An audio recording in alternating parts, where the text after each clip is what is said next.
Hello everybody! So today is the first episode of Foodie Friday. You guys have blown me away with all the comments about Foodie Friday. My mind has just been going crazy thinking about what kind of recipes I can do, everything from like dinners to lots of treats. This is my specialty, is desserts and loveliness and prettiness, but I do want to put in some family recipes. Today we are going to be making pumpkin scones with a pumpkin spice glaze, and guys, they are amazing. If you want to see how these are done, keep on watching. Today we're going to need half a cup of pumpkin puree. Make sure it's 100% pure pumpkin. You wouldn't want to use pumpkin pie filling. We're going to need 1 egg, 3 tablespoons of half and half for milk, 1 teaspoon of vanilla extract, 2 cups of flour, 1/3 cup of brown sugar packed, 1 1/4 teaspoon of cinnamon, half a teaspoon of cloves, half a teaspoon of nutmeg, and half a teaspoon of ginger, 1 teaspoon of baking powder, and half a teaspoon of baking soda, 1 stick or half a cup of salted butter. If you're using unsalted butter, just go ahead and add about 1/4 teaspoon of salt to your recipe. We're going to be making 2 different glazes. The first one is going to be half a cup of powdered sugar and 2 tablespoons of half and half for milk. For the other glaze, it's going to be half a cup of powdered sugar, half a teaspoon of pumpkin pie spice, and 2 tablespoons of half and half for milk. We're going to preheat our oven to 400 degrees. First, we're going to combine our wet ingredients. Go ahead and add your pumpkin puree, your milk or half and half, and your egg. We're going to whisk all the wet ingredients together until they're completely smooth. You can even add your vanilla before this. I just forgot to add it. We're going to put our wet ingredients to the side and start mixing our dry ingredients. You're going to add your flour, your sugar, your spices, baking soda and baking powder, and go ahead and give it a good stir until it's completely combined. Now we're going to add our butter, and you want this to be very, very cold butter, and you want to work quick here. Now I'm using a pastry cutter, but you do not have to use this. You can even just use 2 knives. You can use your hands, you just have to work really quick because you don't want to warm the butter up too much. If it does get warmed up too much, just go ahead and pop it in the fridge for just a little bit. Now we're going to add our wet ingredients into our dry ingredients.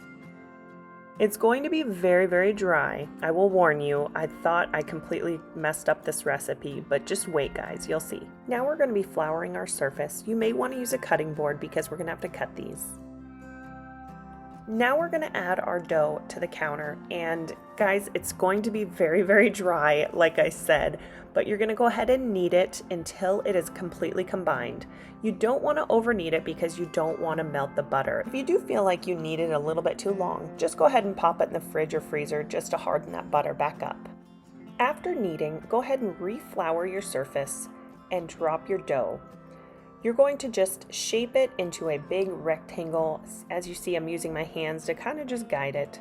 Now we're going to take a knife and cut right down the middle. We're going to be cutting this in 6 equal pieces.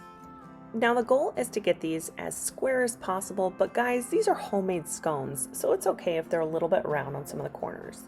We're going to go ahead and just slice from corner to corner on all of these to make them all equal triangles.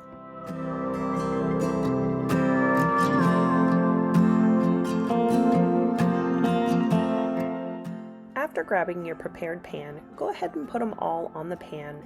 And again, if you feel like these have been sitting out too long, go ahead and just pop them in the fridge to harden that butter back up. If you notice your scones spread out a little too much when baking them, it's because the butter was not cold enough. Now we're going to pop these in your preheated oven for about 10 to 12 minutes. Just watch them closely towards the end because you don't want them to burn.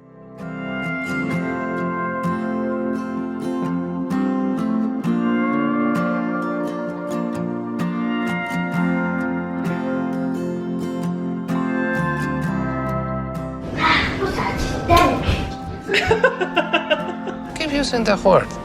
I don't think it means what you think it means. Braden has been using the word stench for any type of smell, and I just thought that was so funny. Anyways, we're going to pull these out from the oven, and they're just going to be barely brown on the bottom of them. You don't want to overcook these because they will be very dry. You want these to be completely cooled. Now we're going to move on to our first glaze, which is half a cup of powdered sugar and 2 tablespoons of half and half or milk.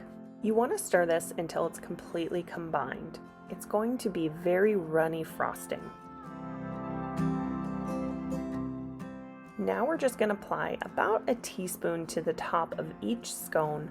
It will run down the sides, but it's totally okay, guys. These are homemade scones. We want people to know they're homemade. So this is another way to do it, but again, it's just whatever you prefer. It does look really nice here, but it does end up dripping down the sides as well. Now we're going to move on to our second glaze. What you're going to need is half a cup of powdered sugar, half a teaspoon of pumpkin pie spice or cinnamon, and 2 tablespoons of half and half for milk. Alright, go ahead and put your spices in and give it a little stir. As you see here, I add a little more cinnamon just because I love the taste of cinnamon. So go ahead and add your milk and give it a good stir. If you feel like it's too thick or too thin, just add some more powdered sugar or milk. Now we're going to take about a teaspoon of this glaze and just drizzle it over the top. And guys, this just looks so beautiful.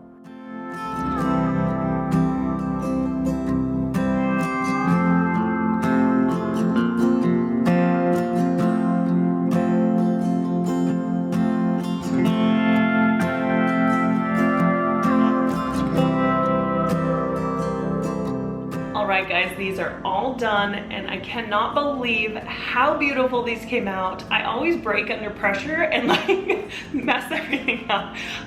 There was a little run to the store tonight to go pick up baking soda because of all things, I did not have baking soda. But these turned out really great and I'm really excited to give one a try. Not a good eater on camera. I don't know if you've noticed on the vlogs, but I do not really eat on camera, so I'm not a pretty eater, okay guys? These are definitely like a fall delicacy. Leaves start to fall and the rain starts coming in and it's just, pumpkin scone is like what I think of. All right, I have not had these in a year and I am actually on low carb, so I'm not supposed to be eating these, but for the sake of the video, I'm definitely gonna be trying them because I don't wanna be giving you guys bad recipes.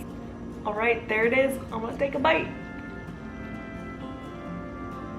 Oh. That was a big bite. That was a big bite. Oh my gosh, guys. Oh my gosh, it's so good. Could be because I haven't had carbs in a long time, but dang, these are really good. Oh my gosh. So if you're kind of wondering what it tastes like, if you've ever had those pumpkin rolls where it's got like the pumpkin bread with like the cream cheese, it's kind of similar to that, but not as sweet because it doesn't have that cream cheese frosting. This just has the pumpkin spice glaze, which is really nice. This is what the inside looks like, and it is so moist and just delicious. Now, a scone is supposed to be, I think, more similar to a biscuit type thing, but these are very moist and just, fantastic. All right, guys, I hope you enjoyed this Foodie Friday. I want to continue doing them probably 1 to 2 times a month. If you have some recipes you want to see me do, I know I got a lot of Rice Krispie and gumbo comments when I posted on Instagram. If you don't follow me on Instagram, go follow me now. I just post more on the fly stuff because it's just easier. All right, guys, thank you guys so much for watching and we will see you in the next video. Bye. Probably had pumpkin spice in my tea.